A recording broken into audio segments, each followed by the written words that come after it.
রাজার ঘরে ছোট রানী এলো পদ্মাবতী, রানী পদ্মাবতী। রাজার আরো 6টি রানীর ছিল না সন্তান, পদ্মাবতীর কোলালোতে মিলল সমাধান। বছর যেতে জন্ম নিল 7 ছেলে 1 মেয়ে, হয় খুশির আকাশ হঠাৎ কালো মেঘে গেল ছেয়ে। হিংসেতে যায় জ্বলে পুড়ে বাকি 6টি রানী, যুক্তি করে ঘটায় ওরা 7 কুমারের হানি।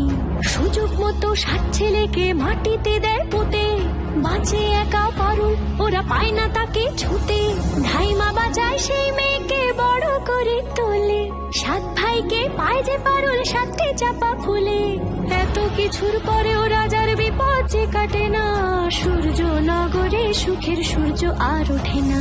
হিংসা বিবাদ বিচ্ছেদ আর প্রেমের কাহিনীতে পারুল বোন কি পারবে 7 ভাই চম্পাকে জাগাতে।